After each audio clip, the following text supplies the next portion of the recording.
зарыл. Кабырдағы суроо динин деп сурайт. Динди сурайт бизден. Иншалла биздин өзүбүздүн ушу денебиз динге топ келсин. Экинчиси, я Алла, дүниемди оңдоп бер, анткени жашоо тиричилиги берди. Бул кандай? Адал ырыскы бер, пакиза ырыскы бер, саңа баш ийгенге жардам бере турган ырыскы бер, байлык бер, саңа баш ийгенге жардам бере турган. Бузула турган эмес, оңоло турган. Адамга зыян жеткире турган эмес, пайда жеткире турган. Ахиретти кура турган, ыраазычылыгын таба турган. Ушундай дүние бер. Дүниемди оңдо деп Алладан дүниенин оңолуусун сурашыбыз керек экен. Аслихли дүнияя. Я Алла, менин дүниемди оңдоп бер. Мени түнүм, күндүзүм, мамилем, сапарым, үйдөгү, көчөдөгү, жумушумда ушу дүние жашоом оңолсун. Тиричилигим ушул жерде биякта. Үчүнчүсү, я Алла, ахиретимди оңдоп бер. Анткени түбөлүктүү турак жайым ошол жакта. Дүние тиричилик келип кете турган жай. Ахирет түбөлүктүү кала турган жай. Маат деп түбөлүктүү кала турган жайды айтат. Ахиретимди оңдо, ахирет качан оңолот? Куран хадиске ихлас менен амал кылганда оңолот. Ахиреттин оңолуусу Алла субхана ва тааланын каалоосу Куран. Алла бизден эмнени каалайт? Куранга бардыгын айтып койгон. Куран Алланын каалоосу, Алланын каламы, сөзү.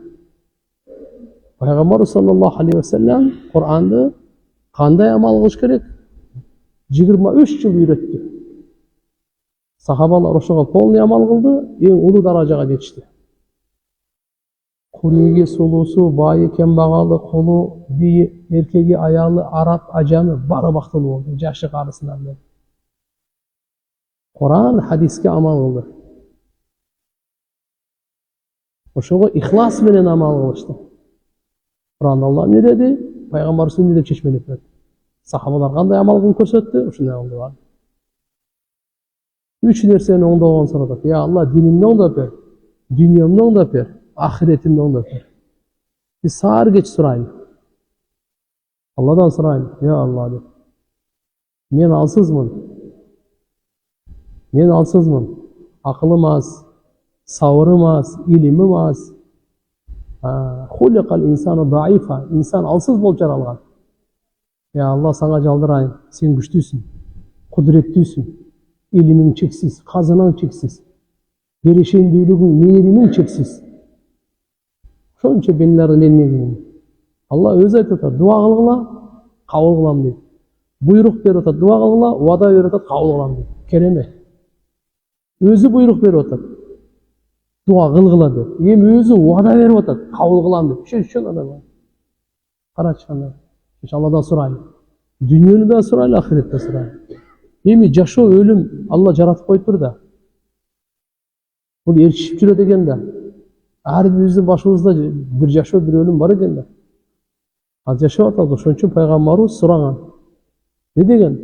Аллахумма джа'ал хаят зиядатан ли кулли хайр. Өмүрүмдү, я Алла, көбөйт. Өмүрүмдү көбөйтүп бер мага. Жашоону көбөйт мен үчүн дейт. Ар бир жакшылыкта. Жакшы иштерде менин жашоом, я Алла, жашоом көбөйсүн. Алладан өмүрүндү узун өмүр сураш керек, жакшы иштерге. Жакшы иштерди жасаганга Алладан узун өмүр сураш керек. Жана өлүмдү мен үчүн бардык жамандан эс ала турган кылып кой, рахат кылып кой. Мен эртеби кеч баары өлүм келет, ушу өлүмүмдү жашоомдон да жакшы кылып кой. Жашоонун жакшылыгынан да көп жакшылык берип. Бардык дүниенин машаккатынан, фитнасынан бошоп, рахаттана турган болоюн деп ишке кирип дейт. Ошон үчүн иншалла пайгамбарыбыздын бул касиеттүү, кереметтүү, куттуу, берекелүү дуасын ар бир мусулман жатташ керек. Ар бир мусулман дуа кылыш керек. Биринчи жак түшүнүп, мааниси, маңызын, кийин жараткан Алланын алдына кол сунуп, я Алла, өзүбүздү, алсыздыгыбызды, муктаждыгыбызды көрсөтүп дуа кылып турушубуз керек.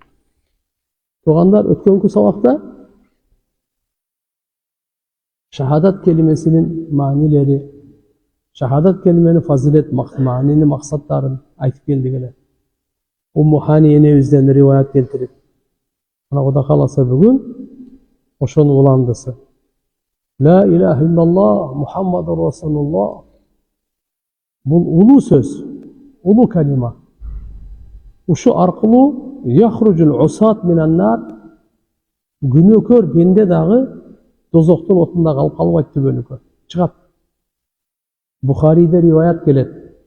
Anas radıyallahu anhudan Peygamber sallallahu aleyhi ve sellem aytat.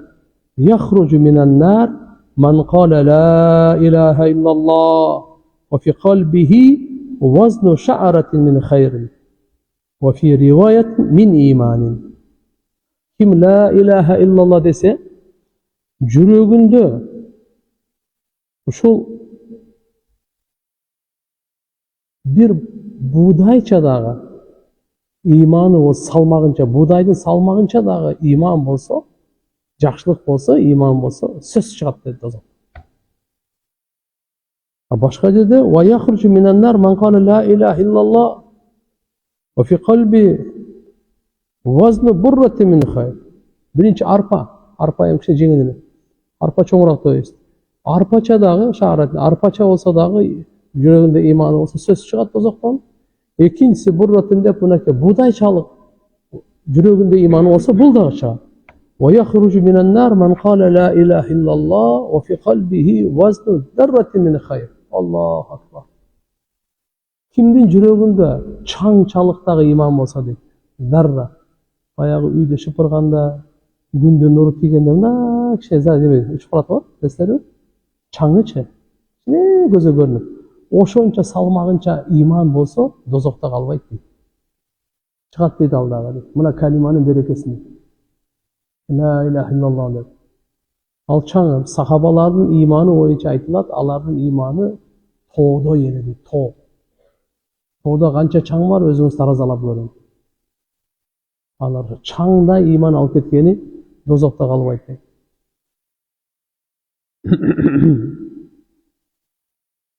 Sahih Bukhari'de, Sahih Müslim'de rivayet gelir. Kim жүрегінен өзüçe la ilahe illallah'ını aytsa, çın жүректен, бұл адамдардың ең бақтылысы болады пайғамбарымыздың шапағатына лайықты болуда. Абу Хурайра разияллаху анху риwayat қылады. Пайғамбарымызға бір жолы сұралған екен, да мына деп. Бухариде Абу Хурайра өзі сұраған. Я Расулаллах, ман ас'аду нас би шафаатик яуман қияма. Ертеге қиямат күн болады. Ошондо сіздің шапағатыңызға бөлінген ең бақтылы адам кім болады деп сұрады. Сіздің шапағатыңызға бөлінген лайықты болған ең бақтылы адам кім болады деп Абу Хурайра пайғамбарымызға сұрап таштады. Пайғамбар саллаллаху алейхи ва саллям мындай деп жооп берди. Лақад зананту я Аба Хурайра ан ла яс'алани ан хадал хадис ахад ауала минка лима раайту мин хирсик алал хадис. Пайғамбарымыздың жоғын қоңыз. Ей Абу Хурайра, ушул хадис туралы сенден биринчи бирөө дагы сурайт деп мен ойлогон эмесмин. Себеби сен хадиске болгон ашкөздүгүңдү көрүп туруп, ушул адам сураса керек ушул хадис туралы деп мен bundan алдын ойлонгонмун дейт да. Абу Хурайраны караңыз, хадиске болгон ушунчалык ачтыгы, ачкөздүгү, талабы персте кылачын. Адамдар дүнүйөгө ачкөз. Алар болсо сахабалар динге ачкөз. Соопко ачкөз мынакей. Соопко тойбойт. Биз азыр дүнүйөгө тойбойбуз го? Ушакка тойбойбуз го? Алар болсо мынандай жакшылыкка тойбойт. Просто ошо баарыбыз деле ачкабыз. Эмнеге ачкасың? Маселе ушуну чечип алыш керек да. Күнөөгө ачкасыңбы же соопко ачкасыңбы? Кайсы баарыбыз да ачкөзбүз. Сен соопко ачкөзсүңбү же күнөөгө ачкөзсүңбү? Ушуну чечип алыш керек да. Сахабалар мындай эле пайгамбар айтат. Ушул хадис тууралуу сенен биринчи сурайт деп эч кимде ойлогон эмес. Сен сурайт деп эле билгенмин дейт. Мынакей. Хадиске болгон сенин кызыгың, күчтүүлүгүн көрүп туруп, анан жооп берди пайгамбарыбыз. Ас'адун нас би шафаати яумал қияма ман қала ла илаха иллаллах халисан мин қалби ау нафси. Қиямат күнү мен шапаатыма бөлөнүп, адамдардын эң бактылуусын айтайынбы бөлөнгөн.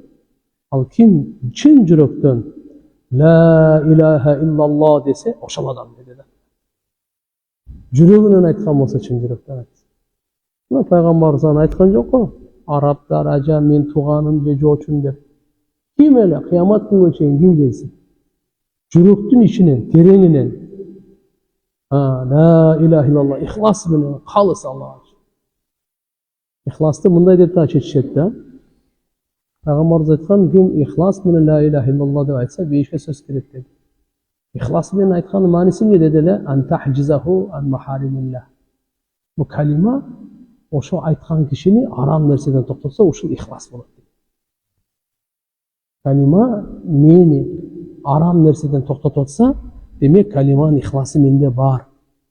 Калима сизди арам нерседен токтотуп атса, гыйбаттан, жаладан, зулумдуктан, мунафык эки жүздүүлүктөн, макулбу? Бардық арам нәрселерден тоқтатып атса, текебер, хасад толтыра. Мына анда сізді маша Алла, мына ушу ихлас, калиман ихласы ушу.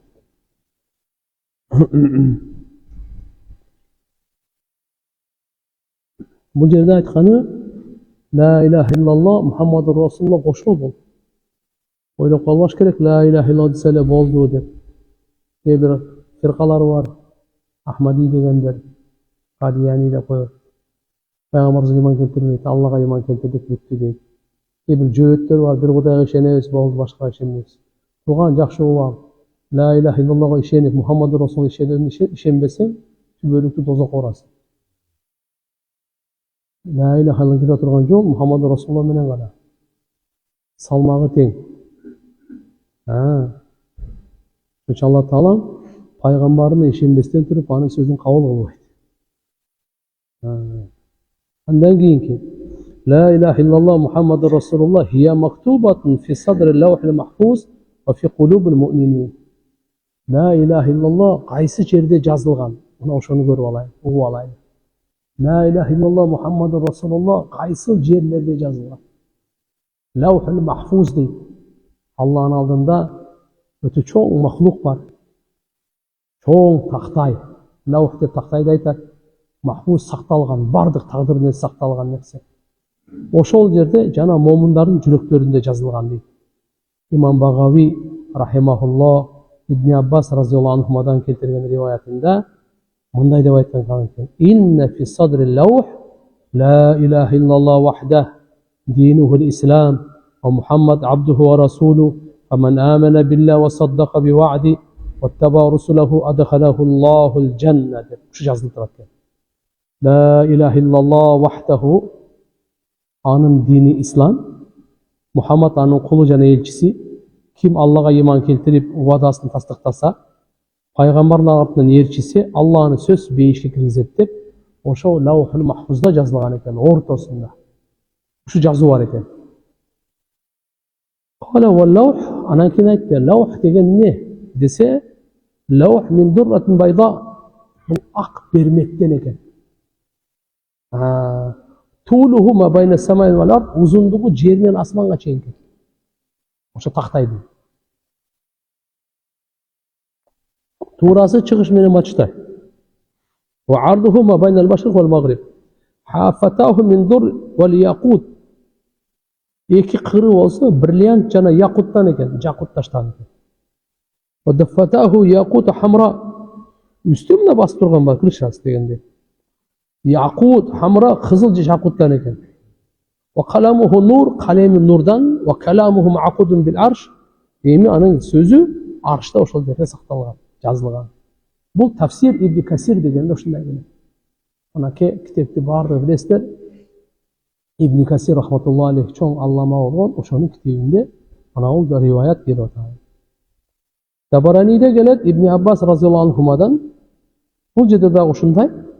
Allah subhanahu wa ta'ala Lauhul Mahfuz'u jaratganda ak bermekten, anan barakçaları kızıl yakuttan, kalemi nurdan, kitabi nur, Allah Ta'alaga gün sayın sittunu ve salatu mi'a 360 lahza, 360 moment bolotken, yahluku ve yarzuk. Allah jaratat, rızkı verir.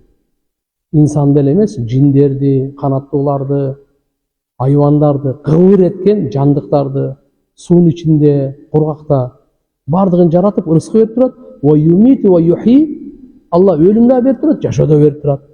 Ва юиззу ва юдил, кээ бирде иззат берет, кээ бирде кордук берет. Ва яфалу ма яша, каалаганын кылат. Тафсир Ибн Касир. Бул да тафсир Ибн Касирде. Мына ошол жерде субханалла мынау жазылган экен, мына хадис. Алла субханаху ва тааланын алдында ла илаха иллаллах Мухаммаdur Расулуллах бул жазылып турса, сакталып турса, Алла Таала Аллаху акбар Куранда мындай дейт: "Катаба фи кулубихимул имана ва айядахум би рухин минху ва хува субханаху яхфазуха ала ман яша мин ибадихи ва ла тамху минху садри." Алла момундардын жүрөгүнө жазып койгон дейт, имандычы. La ilahe illallah Muhammed Resulullah kayka жазып койгон дейт. Момундардын эч ким аны өчүрө албайт. Лаухул махфуздан келген, бияқта жүрөгө жазылган. Ва айядахум би рухин мин, Алла субханаху ва таала аларды кубаттап турат, колдоп турат. Би рухин мин, Жабраил алейхиссаламдын рух деп. Вахийни рух деп айтылат. Ва алзамахум калимата тaqwa, Аллага бекем барма тaqwa сөзүн. Ва кану хаққу биха ва ахлаха, сахабалар болсо ушу ла илаха иллаллах акылуусу дагы, ээлиги дагы. Алла субханаху ва таала өзүнүн айкөлдүү ырайымы менен баарыбызды ла илаха иллаллах Мухаммаdur Расулуллахтын акыйкаты насип кылсын. Ушу менен жашаганга, ушу менен дүйнө менен кайтканга тилибиз ушуда болсун. Ла илаха иллаллах Мухаммаdur Расулуллах. Качан үчүн кубаныч көрсөңүз дагы, кайгы көрсөңүз дагы ла илаха иллаллах Мухаммаdur Расулуллах. Жакшылыгы дагы, жамандыгы дагы кимди гана көрөт. Өлүм периште келип калды, алып кетейин деп коюптур. Ла илаха иллаллах Мухаммаdur Расулуллах. Кандай болсун, жер титиреп кетти. Ла илаха иллаллах Мухаммаdur Расулуллах. Кимди гана тилибизден дайыма Аллахтан васалуллаха мин фадли, Аллахтын айкөлдүүлүгүн сурайлы туган. Андан кийин ла илаха иллаллах Мухаммаdur Расулуллах мактубатун алал арш ва алас самават. Аршта жазылган. Биринчи лаухул махфузда жазылды дедик. Момундардын жүрөгүндө жазылды дедик. Аршта жазылды, асманда жазылды дейт. Эми оңолмос. Имам Хаким риваят кылат ва саххаху ва сахих. Ибн Аббас разияллаху анхумадан, Алла пайгамбар разияллаху анхумадан айтты: "Аухаллаху таала иля Иса." Алла Таала Иса пайгамбарга вахий түшүрүптүр. Биздин пайгамбардан мурда Иса пайгамбар болгон. Анан мындай дептир: "Амин би Мухаммад." Мухаммадка иман келтир деп Иса пайгамбарга айтып атат Алла Таала. "Ва амур умматак ан юъмину бихи." Үммөтүңө буйруп кой, Мухаммадка иман келтирсин дейт. Иса пайгамбарга айтат, бардык христиандарга айтып кой. Мухаммадка иман келтирсин дейт. "Валаула Мухаммад ма халакту Адам валал жанна валан нар." Эгерде Мухаммад болбогондо мен Адам атаны дагы, бейишти дагы, дозокту дагы жаратмак эмесмин дейт. "Валакад халактул арш алал ма фадтуриба факатабту алейхи ла илаха иллаллах Мухаммаdur Расулуллах фасакат." Алла Таала айтат, мен аршты жаратканымда суунун үстүнө титиреп туруп калды эле. Ошондо ла илаха иллаллах Мухаммаdur Расулуллахты жазып койдум дейт, токтоп калды дейт. Түнүктүү бул кайсы? Кала Хафиз Заркани раваху Абу Шейх ва саххаху Хаким ва акарра Субки, бардык китептерин айтып атабыз. Табараниде риваят келет. Абул Хамра Пайгамбар саллаллаху алейхи ва салламдан, пайгамбарыбыздан "Ламма усрия би иля самаи сабиа", мен качан Мирач кечесине чыкканымда дейт. Мирач кечесине пайгамбарыбызды алып чыгышканда, 7-чи асманга чыкканда, фаида аля сахил аршил айман, аршты көтөрүп турган периштелер бар да, оң жагындагы кармай турган жагын, сах деп өзү мына балтырды айтып коет, шу тарабында аршта. Ла илаха иллаллах Мухаммаdur Расулуллах деп жазылып турган экен. Ошол жерде аршта жазылып турат. Бул калимабыз бул жерге жосо биздин үйүбүздө эле, биздин мына жер үстүндө эле эмес, аршта жазылган келиме бул. Анас разияллаху риваят бар, пайгамбар саллаллаху алейхи ва салламдан Алла саллаллаху инна Аллаха таала кала я Муса. Алла Таала Муса пайгамбарга айтыптыр да: "Иннаху ман лақияни ва хува жахил би Мухаммад адхалтуху нар." Ким мага жолукса, Мухаммадты тааныбастан мен аны дозокко киргизем дептир. Алла Таала Муса пайгамбарга айтып атат: Ким маңа жолықса Мұхаммадты таныбай, мен аны дозаққа кіргіземін. Эми сиз суроо бериңиз, өзүңүзгө бар. Мұхаммадты таанысызбы саллаллаху алейхи вассалам? Тааныйм десеңиз, машаалла, мубарак болсун. Жакшы таанылы, чырайлуу таанылы, сүйүп таанылы. Сүннөтүн аткарып таанылы. Сүннөтүн жайылтып таанылы. Ким тааныбаса, тааныбай мага жолукса дейт, "Ман лақияни ва хува жахил би Мухаммадин адхалтуху ан-нар." Фақала Муса: "Ва ман Мухаммад?" Муса пайгамбар мурда болгонда Алла Таалага суроо берди. Мухаммад өзү ким dedi? Аллаху акбар. Кала я Муса, Алла айтат, "Эй Муса" дейт. "Ва иззати ва жалали ма халакту халкан акрама алейя минху." Мен иззатыма, улуулугума ант ичип айтайын. Андан дагы сыйлуу адамды жараткан эмесмин dedi. Мухаммад пайгамбардан дагы урматтуу, сыйлуу адамды жараткан эмесмин. Катабту исмаху ма исми алал арш قبل أن أخلق السماوات والأرض والشمس والقمر بألفي ألف سنة. الله أكبر. Мен анын атын өзүмдүн атым менен кошо арышка жазып койгонмун дейт Алла Таала. Мухаммадтын атын өзүмдүн атыма кошо жазып койгонмун дейт. Кандай? Ла илаха иллаллах Мухаммадур Расулуллах деп жазып койгон. Качан? Асман менен жерди жаратаардан мурда дейт. Пока асман жер жок болсо адам каякта бар? Жин каяка келет? Асман жер жаралгандан кийин анан адам алейхиссалам анан жаралды. Түнтү айтып Алла Таала ошондо асман менен жерди жаратаардан мурда канча жыл дейт? Күндү жаратаардан мурда, айды жаратаардан мурда. Би альфай альф сана дейт. 2000 ай Алла. Мынаны санай албай деле калдым го. Би альфай альф сана. Би альфайн дегенде 1000 так. Ушудан дагы 2 болгондо 2 миллион жыл болуп кетет. Мынаны караңыз. Эмне деген? Ошончо жыл мурда. Кама фи шарх al-mawahib, шарх al-mawahib деген китепте мындай келген. Умар ибн Хаттаб разияллаху анху риваят бар. Пайгамбарыбыз саллаллаху алейхи вассалам айтат: "Лама ихтараф Адам хатия." Адам алейхиссалам өзүнүн кемчилигин мойнуна алганда, кала мындай деп айткан экен: "Я Рабб, ас'алука би хаққи Мухаммад саллаллаху алейхи вассалам илля гафарта." Мухаммад алейхиссаламдын акысында сенен суранам, мени кечир деген экен. Адам атабыз. Жаңылыш болуп калбады мен дейишти. Жакындап атса жаңылып калды, жакындап алды. Я. Ошо сураган. Фақала Аллаху Таала: "Я Адам, ва кайф арафта Мухаммад ва ла махлуқу?" Ey Адам, сен Мухаммадты каяктан таныдың сен? Мен аны жарата элекмин го денесин дейт. Денесин. Жарата элекмин го дейт. Фақала Адам атабыз айтат: "Я Рабби, о Раббым, иннака ламма халактани биядик." Качан мени өз кудуретиңмен колуңмен жараттың го. Она хафта фия мин рухик, мага жан салдың го. Рафаата раси, ошондо мен башымды көтөрсөм, раайти ала каваимил арш мактубан. Арштын түркүктөрүндө жазылып турган экен, көтөрүп турган түркүт, аршта жазылып турган экен. Ла илаха иллаллах Мухаммадур Расулуллах деп. Фаалим ошондо билдим, аннака лам tudif ila ismik illa ahabbal khalq ilayk. Сен өзүңдүн атыңа ла илаха иллаллах деп, Мухаммадур Расулуллах деп кошуп койгонуң эң сүйгөн пендеңдин атын кошконсуң да деп билдим дейт. Адам атабыз.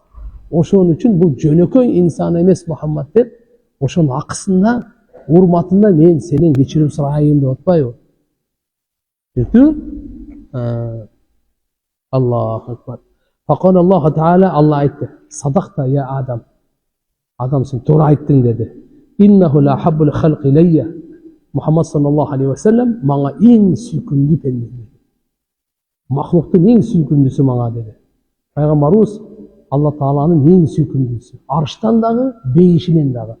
Макулбу? Адамдарды жиндерди айтпай эле коеюн. Бардык пайгамбарлар, бардык периштелер, бардык инсандар, бардык жиндер, арш, курси, бейиш бардыгынан дагы Алла Таалага махлуктарынан эң сүйкүмдүүсү Мухаммад Расулуллах. Мынакей пайгамбарыбыз кандай улуу даражадагы инсан экен. Эми уландысыңыз. Ва иза саалтани би хаққихи қад ғафарту лак. Мухаммад алейхиссалам акысы менен сурадыңбы? Мен сени кечирдим деди бана. Анан айтты: "Валаула Мухаммад ма халактук." Эгерде Мухаммадты мен жаратпаганымда сени да жаратпайт элем. деп Алла Таала айтты. Бұл қайсы? Равахул Байхақи фи далаил нубуа. Имам Байхақи рахматулла алейх өзінің кітабы Далаил нубуа деген кітапта жазған. Аллади қала фиха захаби алейка бихи фа инна куллу худан ва нур деген. Равахул Хаким ва саххаху. Имам Хакимдағы бұны риуаят қылған. Раваху Табарани дағы бұны риуаят қылған. Кама фил мавахиб, мавахибта жазылып келгенде. Лил Хафиз Қусталани деки бұл. Бұна кетуанна.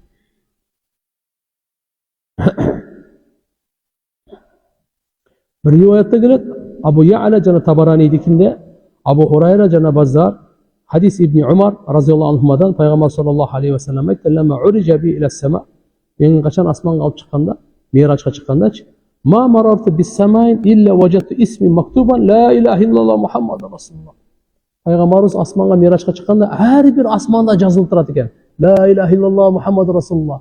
La ilahe illallah Muhammed Resulullah. Her bir asmanda. Mana Lawhul Mahfuzda жазылған, мұсылмандардың жүрегінде, арышта жазылып тұрғаны, асмандарда жазылып тұрғаны. Не деп? La ilahe illallah Muhammedur Resulullah. Қана айтайыншы? La ilahe illallah Muhammedur Resulullah.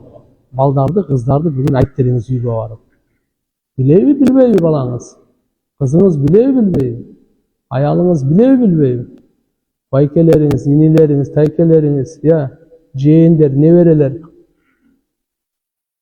Birinci, kimdin tilinde la ilahe illallah çıksa, akırkısı la ilahe illallah olsa, inşallah ortaonkul yaşarın Allah'tan eseptiğini almayıp dağı deydi. Birinci söz la ilahe illallah olup kalsın, akırkı dünya menen koş aytatqanda la ilahe illallah olsun, da kalsa ortasında 1000 yıl yaşasa dağı esep kitap bir yaktan. Allah Teala rayımını alı üretkende.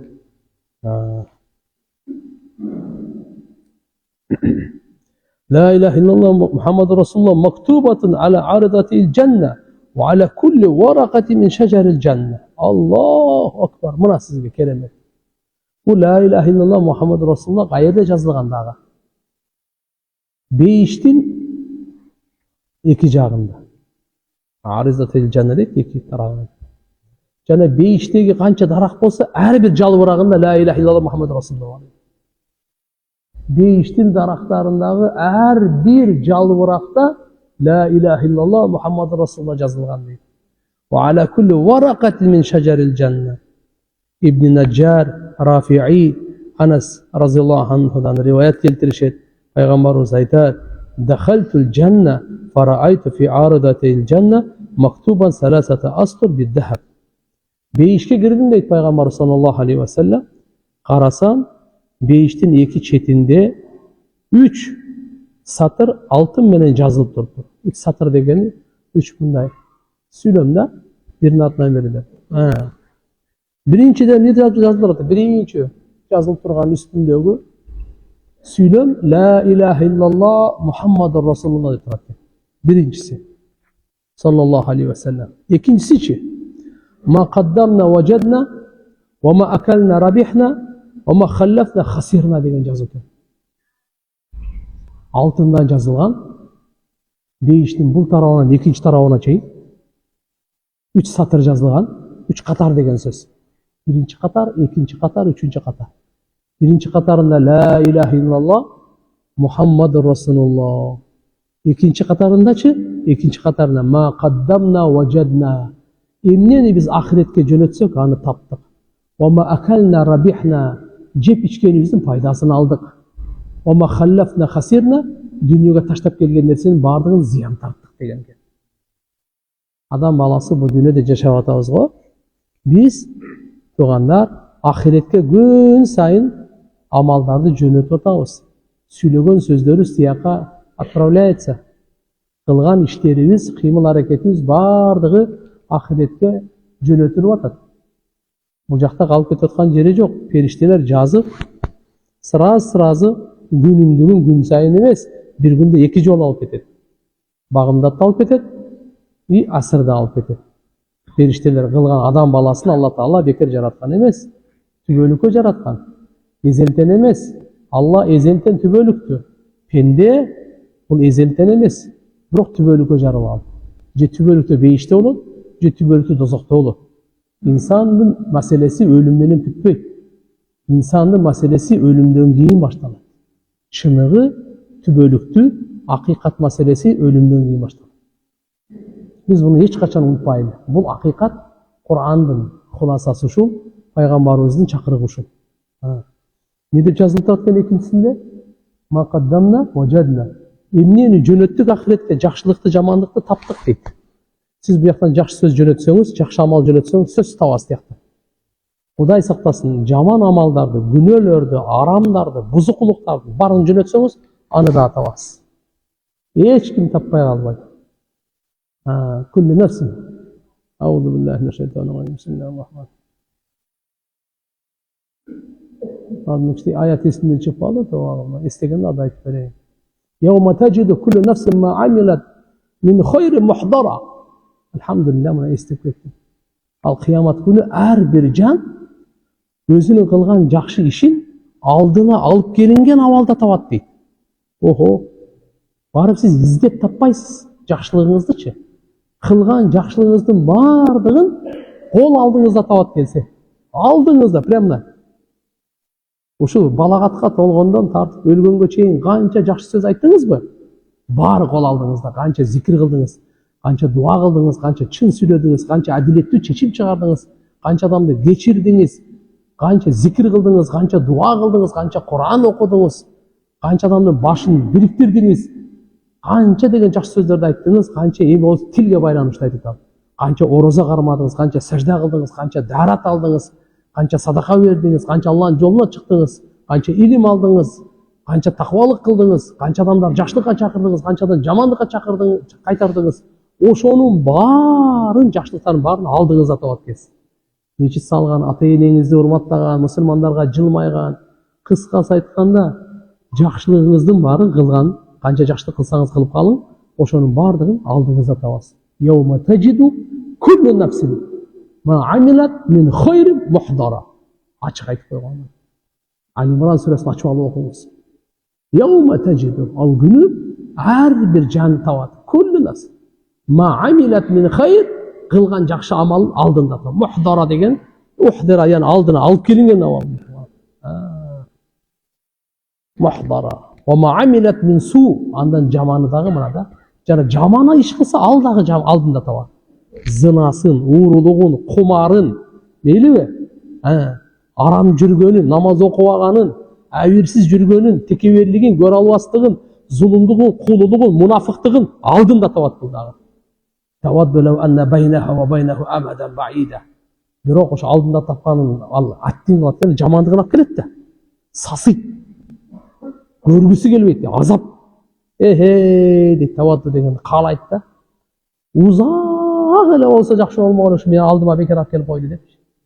Алдынан көргүсү келбейт, бирок алып келип көрсөтөт Алла Таала. Мына турганда. Ошончо айтат, ма каддамна важадна дейиштеги экинчи катардагы жазылган, алтын менен жазылганы ма каддамна важадна, эмнени биз ахиретте жөнөттүк, таптык. Ва ма акална рабихна, бу дүйнөдө жедик да. Канча манты жедиңиз, лагман жедиңиз, там ишечө шашлык, машлык бардыгын буякта дүйнөдө пайда алдыңыз да. Жыгылып калбай жакта басып жүрдүңүз да, туурабы? Мөмө жемиш жеп, чай пай ичип, плов жеп, лагма, беш бармак жеп, бул бар таптым. Пайда алдык. Эми ва ма халлафна хасирна. Дүйнөгө таштап келген бардыгын зыян тарттык дейт. Васатур салис. Üçüncü қатарда не деп жазылып турат? Умматун музлибатун ва роббун гафур. Allah. Ümmet günökör, Rob geçirimdүү. Ümmet günökör dep oşoya beyişte жазылып турат, biz günökör ekemiz. Allahu akbar. Ümmet ummatun muzlibatun deyt bunake. Musulman adam жаңылышы жок, катасы жок, күнөөсү жок адам болбойт. Бирок мусулман адам тайлап күнөө кылбайт, мусулмандан күнөө болуп калат. Ошон үчүн мусулман Кудай сактасын, кокус мисалы уурулук кылса дагы аны уурулук кылды деп айтпайт, алып кетти деп айтат. Не дейт экен? Патенттен уурдап кетти деп, патенттен чыксам жок, алып кетти деп. Эмне үчүн? Мусулмандын айыбын жашыруу ушунчалык да. Алабыз анын доказаниясын бер, анан ойлоп анан уруулардын баарын жашырыш үчүн келип дебейби? Андай эмес. Просто мусулмандын шаны, ыймандык ушунча экен, пайгамбарыбыз айтат: Man satara musliman satarahullahu fid dunya vel ahireh. Kim musulman ayıbın jaşırsa Allah anın dünyada ahirette ayıbın jaşırat. Oşun için uğurdasa 10 dirhamdan çoğ bolsa o kolu kesildi dedi. Oşun için oşunu tavir kılıp musulmandı misal karatır falan uğurda dedi aytpayt alıp gitti dep aytdı. Adaş alıp ketip kaldı da emi dep karaçı. Subhanallah. Men ummatı muslimatın ümmet günökör deydi. Adam balası hata, жаңылыш günöөлөрдүн жыйнагы. Адам деген ким экен? Хата, жаңылыш günöөлөрдүн жыйнагы. Сборниги да. Пайгамбарыбыз буну бир сөз менен айтып койгон. Kullu bani adam hattaun болду. Адам баласынын баары катакер. Ва хайра хаттаин ат-таввабун. Бирок эң мыкты катакер ким десе тооба кылуучу дейт. Allah Teala biz kata kılığındayız. Bizde insan alsızmız. Bizde kata günah olur. Bir tövbe vergen, tövbanı geçirtirmek gerek. Sebep bölüm aytıp gelmeyip, sana aytkan yok da ben. Bir yıldan gen gelemdi. Bir aydan gen gelemdi. Vel mevtu ya'ti baktatan. Vel kabru sandukul amal. Ölüm kapısından gelir. Alemi kabur bu amalının sandığı. Qarap turib oşon üçün sandığa emneni jiberip atasın, oşonu oylonуп koy. Ertege barganda kaburga girgende oşo sandığından kılgan amalыңды көрөсүң. Яқтан анан кейін барып бір бізді жақсы нәрсе күтіп алсын да чаян жыландар емес Амин. Мына кетіп оған Ораббун ғофур. Демек 3 дейіштің бұл тарауынан 2 тарауына чейін алтындан 3 сүйлем жазылып тұрат екен қатар. Бірінші сүйлем қандай екен? Қаншыншы қатарында? Ла илаха иллаллах Muhammadur Rasulullah. İkincisi emniyeni жибердик, таптык, жедик, пайдаландык, таштап кеттик, зыян тарттык. Üçüncüsü ümmet günökör, Rob жаратуучу Алла кечиримди. Biz günөөбүздү мойнубузга алайлы, Алла Тааладан кечирим сураганды үйрөнөлү. Алла кечирүүчү, Алла кечиргенди жакшы көрөт, Алла суралганды жакшы көрөт. Алладан сураган Алланын ачуусу келет. Мына кетип алганда, ушуну пайгамбарыбыз айтат, мен бейишке киргенде ушуну көрдүм деп айтып атат. Макулбу? İbn Najjar Rafi'iler aytты, Anas radhiyallahu anhudan rivayet oldu.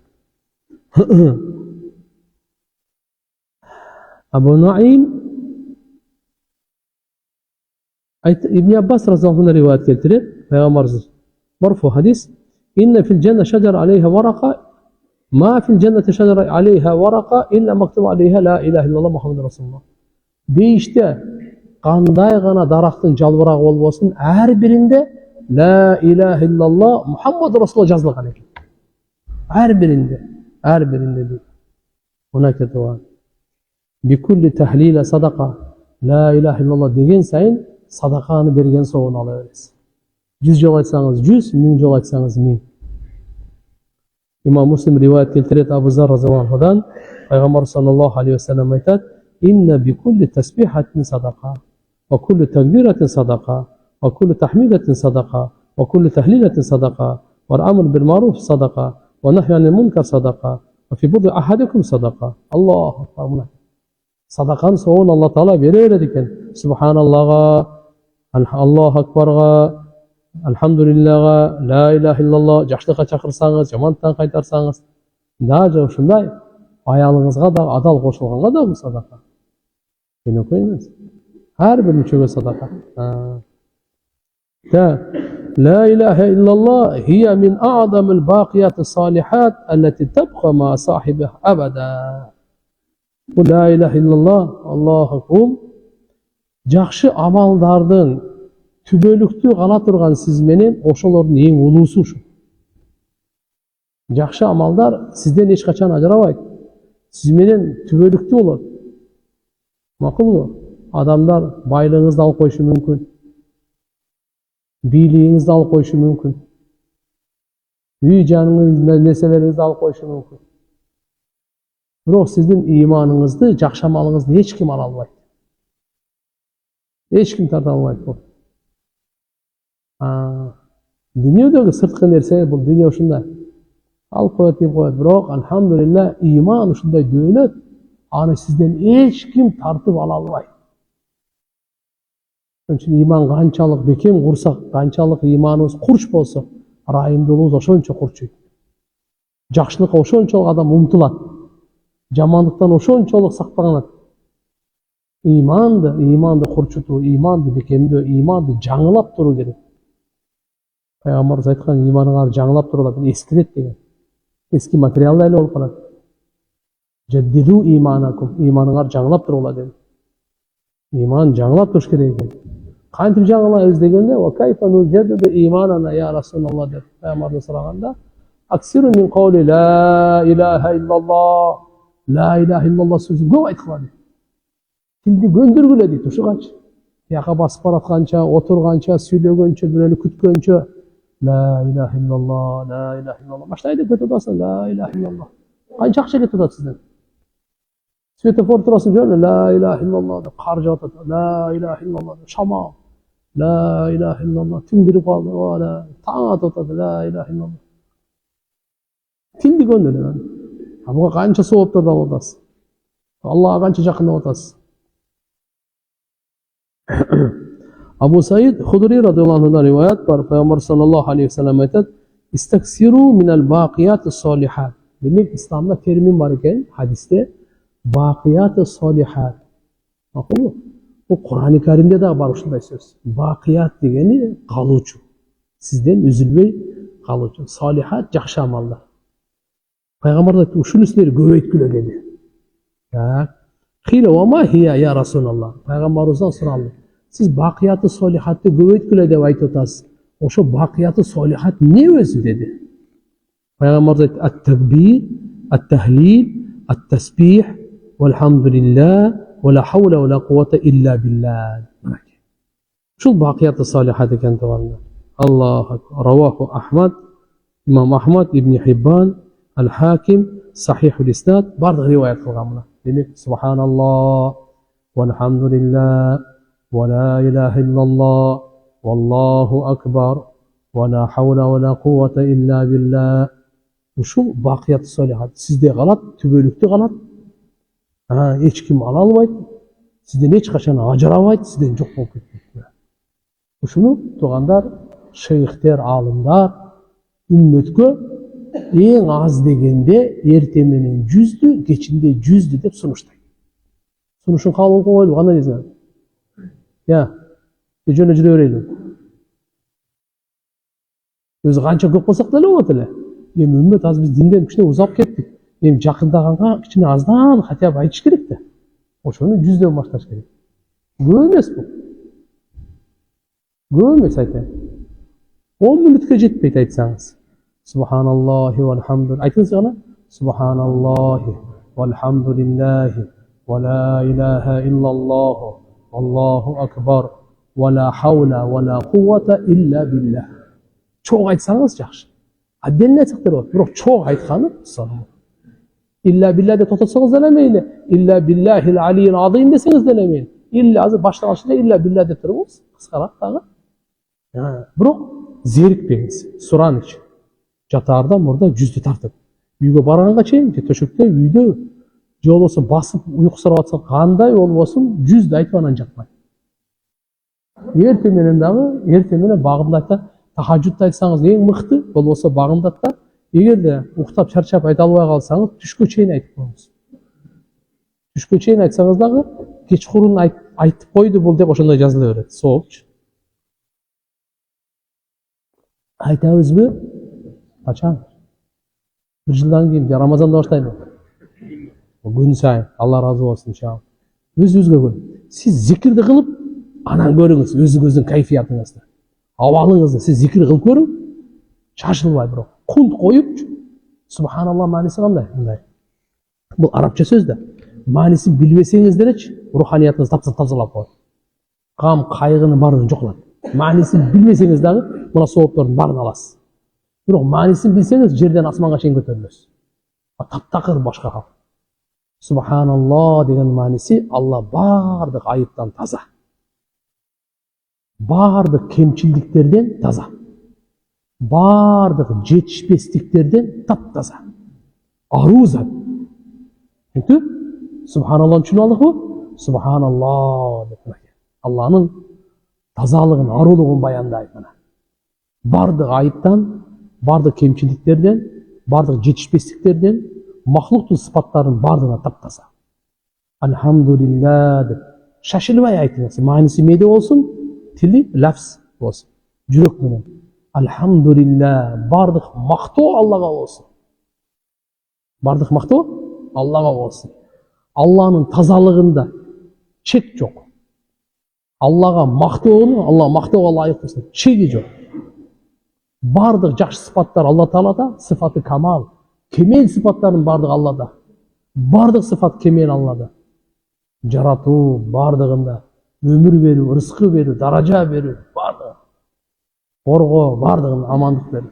Ошончо альхамдулилля деген. Альхамдулилланын котормосу жок туугандар. Бир дагы сөз альхамдулилланы котора албайт. Күчү жетпейт дүйнөнүн бардык сөзү. Жөн эле кыска кылып эптеп жакындатып кыргызча Аллага мактоо болсун деп коебуз. Алкыш сана болсун деп коебуз. Так мунун котормосу жок. Альхамдулилля. Алла Таала Куранында ушу сөз менен баштаган. Альхамду. Эсиңерби? Лиллахи роббил аламин деп. Альхамдулилля эң биринчи сөз альхамдулилля. Так, андан кийин альхамдулилля айтыппы? Субханаллах, альхамдулилля, ла илаха иллаллах. Бир Алладан башка сыйынганга лайыктуу зат жок. Эми ушундай бардык айыптан таза, бардык кемел даражада, ушундай улуу заттан башка ким сыйынганга лайыктуу? Алладан башка сыйынганга лайыктуу зат жок. Жүрөктү бергенге, арнаганга Алладан башка лайыктуу эч ким жок. Алладан башка талап кылганга эч ким, изденгенге Алладан башка эч ким жок. Алланы издеңиз, Алланы талап кылыңыз. Бир сөз айтайын.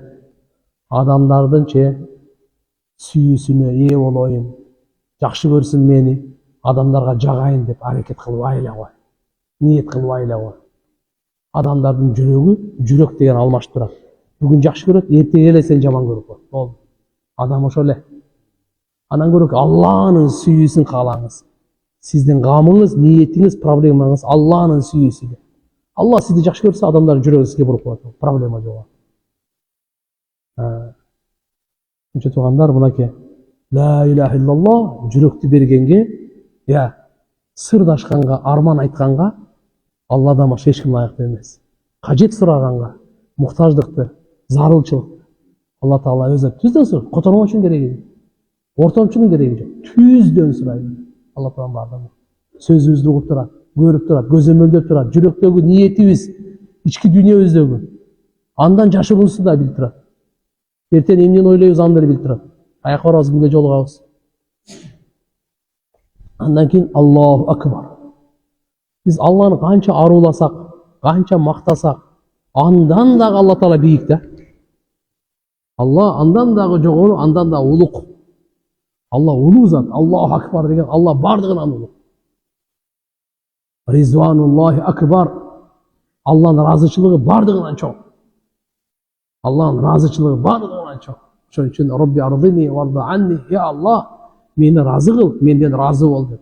Дайыма дуа кылып жүрөлү көчө тияк бияктарда. Я Алла, мени разы кыл, мени разы кыл, мени разы кыл, менен разы бол депчи. Алланын разылыгын сурайын. Мен да разы болоюн, сен да разы бол деген. Орустарда эмне деп коет? Робби ардини, Робби, Господь мой, делай мне довольным и будь доволен мной, дейт, карачы. Делай мне довольным, что я был доволен в этом мире, на том свете. И будь доволен мной, что ты тоже был доволен. Ана. Значит, Алладан разычылыгын сурайлы, өзүбүздөн. Яғни мени разы кыл, менден разы бол деп. Мен айтып аттык эле? Аллаху акбар. Котордуга? Алла улуу зат. Бардыгынан улуу. Канча мактасаң андан дагы жогору. Канча аруласаң андан дагы жогору. Эми акыркысы ла хаула ва ла куввата илля билля. Бул бейиштин ачкычтарынан бир ачкыч. Ар биринин көзүнчө келет. Субханаллах, алхамдулилля, ла илаха иллаллах, Аллаху акбар го. Бул периштелердин зикри. Дүйнөдө эң улуу сөз ушул. Бул сөзгө бир сөз лайык келбейт, тең келбейт. Дүйнөнүн бардык сөзүн таразага кой, бир субханаллахга жетпейт, бир алхамдулилля жетпейт, бир Аллаху акбарга жетпейт. Периштелердин зикри бул. Кимдин зикри экен? Периштелердин зикри. Ким ушул зикирлерди айтып жүрсө, жерде айткан адамдын арыштаган аты аталат. Периштелер ары балары бар го, ошоны ызылдагандай зыз деп сенин атың ошо жакта атайт. Паланчанын баласы паланча зикир кылып атат депчи. Үчүн иншалла бул зикирлерди бекем карманайлы. Алла Кур'анда айткан: "Я юхалладин аману зкуруллаха зикран катира." Ey имандуулар, силер Алланы көп эстегиле. Ошого жатып эстей бериң.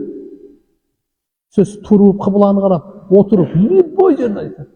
Кайда? Албетте туалеттин ичинде болбойт. Каякта болбойт? Бирок пайгамбар саллаллаху алейхи ва саллям Айшелерибиз айтат: "Кана ядкуруллах фи кулли ахяни." Пайгамбарыбыз Алла Тааланы бардык учурда зикир кылат деди. Даже ажатканада да. Бирок тил менен эстесе болбойт, жүрөк менен эстесе болот. Тил менен зикир кылса болбойт ажатканада. Бирок жүрөк менен Алланы эстеп турса болот. Акыркысы ла хаула ва ла куввата илля билля. Бунун мааниси кандай? Ла хаула. Хаула. Хила деген сөз. Күнөөдөн качууга айла жок. Күнөөдөн сактанып калууга айла жок. Бирок Алла сенин жардамың менен гана. Ким күнөө кылбаса бүгүн Алланын жардамы менен кылган жок. Ким эртеге күнөө кылбай турган болсо Алланын жардамы менен гана күнөө кыла албайт. Адам өзүнөн өзү кыйын эмес. Алланын жардамы менен кыйын. Ошон үчүн ла хаула дегени мынакей. Алла сенин жардамыңсыз күнөөдөн качууга айла жок деген сөз. Акылу ва ла куввата илля билля. Я Алла, ибадатка күч жок. Жакшы иштер кылганга күч жок, бирок сенин товфигиң менен гана. Күнөөдөн сактанганга Алланын жардамы керек. Жакшы иштерди кылганга Алланын товфиги керек. Алланын товфик дегени берген мүмкүнчүлүк, возможность берет да. Жүрөктү ачат, жакшылыкты кыласың да. Жүрөккө салат, жакшылыкты кыласың да. Ошо товфик мен Алладан товфик деп коет. Бунун бир сөзүн айтканда алымдар укмуш сөз чечмелеген мындай. Ла хаула ва ла куввата илля билланын максаты ушундай. Я Алла, канчалык жамандыктын эшиктери бар, мен үчүн жаап кой. Канчалык жакшылыктардын эшиги бар, мен үчүн ачып кой. Азыркы калима ла хаула ва ла куввата илля билланын максаты кандай болду? Жамандардын эшигин жаап, жакшылыктардын эшигин ач. Мына ушу маанилерди эске алып туруп, субханаллах, вальхамдулиллах, ва ла илаха иллаллах, аллаху акбар, ва ла хаула ва ла куввата илля билля. Тасбih алың. Тасбih алың дагы 100 жол тартып. Бир бүттү, экинчиси. Субханаллах, вальхамдулиллах, ва ла илаха иллаллах, аллаху акбар, ва ла хаула ва ла куввата илля билля. Бүткөндөн кийин анан Instagram ачам. Ага чейин нафске айтың, нафс, сен мени алдаба, мен дагы сени алдабайм. Көрөсүн Instagramды, соц тармакты дейт, көрөсүн. YouTube'у баракаты. Просто мына ишти кылайын, анан кийин сага. Сүйлөшүп иш кылбаса болбой калды. Азыр же аны таштай албайбыз, же буну таштай албайбыз деп договорго келе турган болду азыр. Алла баарыбыздан разы болсун. Андан кийин ла илаха иллаллах ва субханаллах вальхамдулиллах. Мынакей. Тузаккиру би сахибиха ва ташфа биха индаллах. Ким ушу зикирлерди айтса, аны айткан кишини бул эстеп турат дагы, шапаат кылат Алланын алдында. Нуъман ибн Башир деген сахаба болгон, разияллаху анху. Пайгамбар саллаллаху алейхи ва саллям айтат: "Инна мимма тадкуруна мин ижлалиллах التسبيح والتهليل والتحميد يعني عاطفنا حول العرش لهن دوي كدوي النحل تذكر بصاحبها أما يحب أحدكم أن يكون له من لا يزال يذكر به. رواه ابن أبي الدنيا وابن ماجه والحاكم وقال صحيح على شرط مسلم. Keremet. Peygamber sallallahu aleyhi ve sellem aytат: Sizler Allah Taala'nı jalalın, urmattagан, ululaganыңардын zikri menen ne dep? Tasbih menen, subhanallah dep, la ilahe illallah dep, alhamdulillah dep, ушинтип улулайсыңар го. Ушулар деп, ушу зикирлер арштын тегерегинде тегерелет экен. Эмне бар экен? Арштын тегерегинде тегерелет экен. Алардын ушундай үнү болот дейт, баларынын ызылдаган үнүндөй. Жана алар ушу зикирлериңиз, сиз кылган айткан зикирлериңиз сизди тиякта эстетип турат. Эми пайгамбарыбыз айтат: "Эй, силерди дайыма эстеп тура турганды жакшы көрбөйсүңөрбү?" Каалабайсыңар ушуну? Ама юхиббу ахадукум. Бирөөгө жакшы көрбөйсүңөр? Айякуна лаху, ага эмне болорун? Ман ла язару юдаккиру бихи, дайыма аны эстеп турган. Мен арыштын тегерегинде менин атым аталып турса, мени эстеп турса, айтабыз го бир чоңор: "Мен менен салам айтып, мен тааныйм экен, унутуп калган жок экен" деп. Тиякта сизди эстеп атса.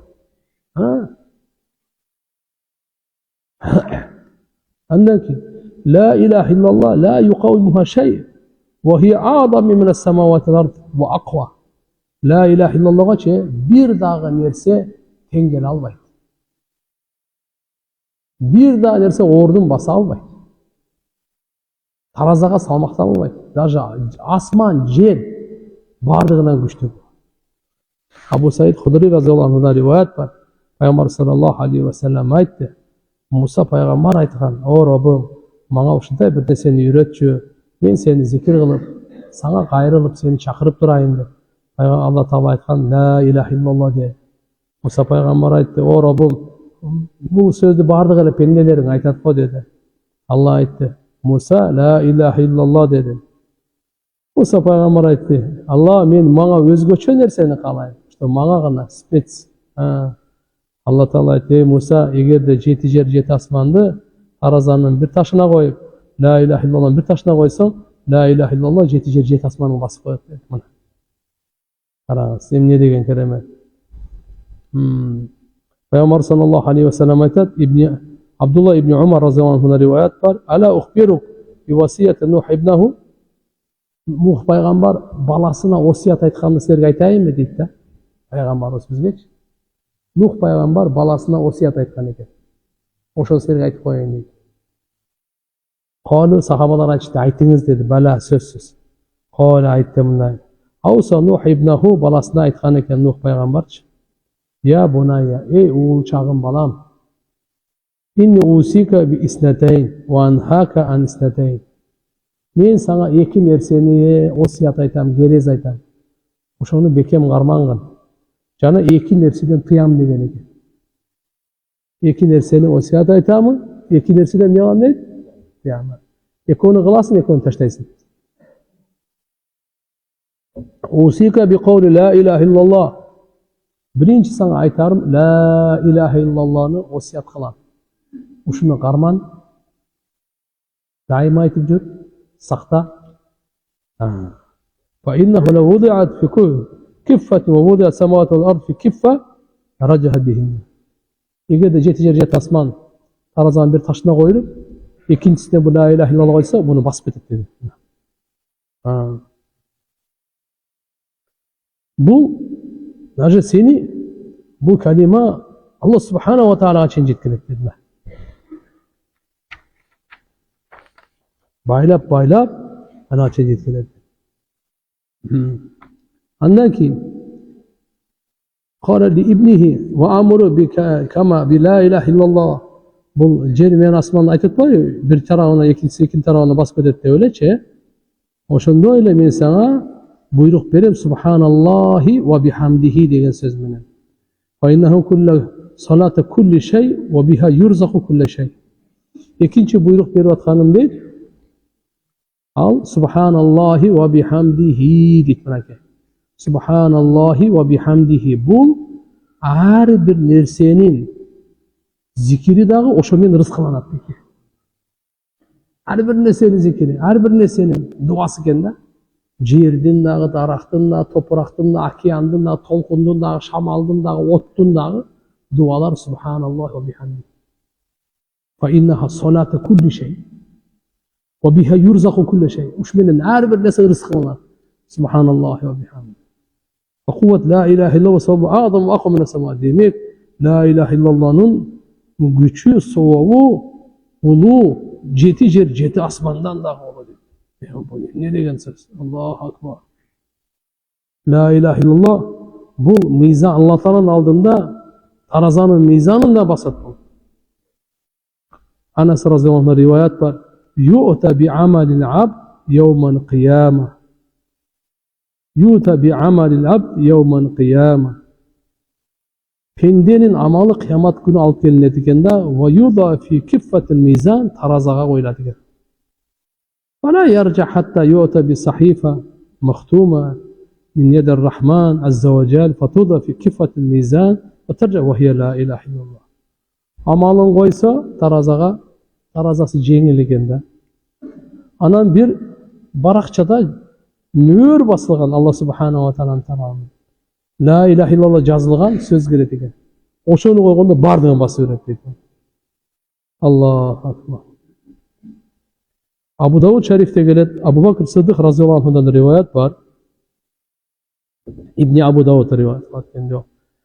Пайгамбар саллаллаху алейхи ва саллям окугам коштош ажылыгында дейт, мындай деп айткан экен. Инналлаха азза ва жал кад вахаба лакум дунубакум индал истигфар. ومن استغفر بنية صادقة غفر له ومن قال لا إله إلا الله رجح ميزانه ومن صلى عليه كنت شفيعه يوم القيامة. Allah Taala sizlerden günöңөрдө mınake istiğfar uçurda bardığını getiret. Kim çın yürekten istiğfar kılsa onun bardığını geçiret Allah subhanahu. Sizlerge mınake günöңөр uçurunda sizlerge istiğfar da berdi. Günöң olup kaldı, kata olup kaldı, oşol uçurda emin sizlerde istiğfar var. Allah'dan geçirim surao degen var. Şu Allah'dan kim geçirim surasa çın yürekten anın günöleri geçirdi. Kim la ilahe illallah dese tarazası basat. Kim bana bir salavat aytsa kıyamet günü ağam şefaat kılıcı olam diyor. Hadiste gelir Allah Teala mınday deyip ve izzeti ve celalihi la uhricenne minha ay minen nar men kâle la ilahe illallah. İzzatıma, ululuğuma ant içip aytıp koyayım. Kim la ilahe illallah dese dozokta söz men anı çıkaramın diyor. Sözsüz men anı çıkaramın diyor. Şuanda Allah subhanahu wa ta'ala barımızga o kelimanı nasip kılsın hakikaten. İnşallah biz özümüzde, dilimizde daima La ilahe illallah Muhammedur Resulullah aldarımızga öğreteyle. Özü bizim mal canımız o şu kelimanı cahilkanğa işletmiş gerek. Mal düğünümüz, can düğünümüz, mümkünçülüklerimiz, jönдөмдүүлүктөрүбүз бар да. Аринде Алла Таала способность берген. Мына ушу эң биринчи малды каяка сарптайын, эң биринчи жанымды каяка сарптайын дегендерге ошо суроосуна жооп мына.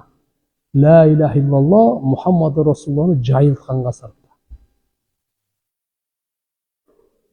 Ушуну түшүндүргөнгө, ушуну жеткиргенге, мына ушуга сарпта. 70 yıl kufurda, ateizmde, Huday yok degende.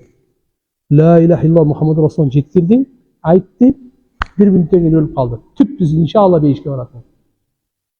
Mına sözdün küçün gör. Bardığına tövbe kıldı, kelimanı hakikatte aytты. Ya Allah, şu gün geçe men seni tanımay жүрүpmүn, geçirip koyun. Allah geçirgenge tayar. Geçirgenge tayar Allah. Bu kelimanı her bir adamga az bunu көп болса канча bir 2 milyardga жақын адам билет.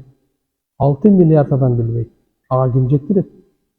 2 milyardın birinci номер 1 maksatı, probleması ошол 6 milyardga rayım kılıp bunаны жеткиришти. O tileke karşı 2 milyardın dağı köpçülüğü uşu sözlü bilbeye kaldık. Kelimanı bilbeye kaldık. Ança munça uğup alsak, düşünbeyden kaldık. Düşünsök talabını atkarmaya kaldık. Bunun talabı var öyle bu. La ilahe illallah. Allah'ın kulu olup yaşayın. Peygamberin ümmeti olup yaşayın degen içinde vada var öyle. La ilahe illallah ikrarul ubudiyye de koyuyor. Kulçulukta boyunga aluu. Muhammed Resulullah tarikatul ubudiyye. Al kulçuluktun jolu. La ilahe illallah nenike kulçuluktu boyunga aluu. Men Allah'ın kulumun, Allah'ın kulu olup yaşayın. Yani Muhammed Resulullah tarikatul ubudiyye kulçuluktun jolu. Peygamber sallallahu aleyhi ve sellem Allah'a kanday kulçuluk kılış gerek, kanday pendeçilik kılış gerek, kanday ibadat kılış gerek, Allah'a kanday sığınış gerek, kanday tavunuş gerek, kantip Allah Taala mene muamele kılış gerek, кантип мамилени оңдош керек, кантип Аллага жагыш керек, кантип Аллага сүйкүмдүү болуш керек, бардыгын айткан. Бардыгын айткан. Үчүн иншалла туугандар келиңиздер, барыбыз мына нерселерди көңүлгө бурайлы. Аракет кылабызбы иншалла? Мал дүйнө, жан дүйнөнү эң биринчи сарптай турган кайсы экен? Ла илаха иллаллах Мухаммаду Расулуллахга сарптайт экенбиз. Өзүбүзгө жайылганга. Ким канча ушуга сарптаса, Алла дене ошого мал дүйнөсүнө ошончо береке берет, жан дүйнөсүнө ошончо береке берет, ошончо даража берет, дүйнөдө дагы, ахиретте дагы. Бул калиманы бардык пайгамбарлар таркаткан, бардык сахабалар Мухаммаду Расулуллахты тартып, бардык сахабалар тарткан.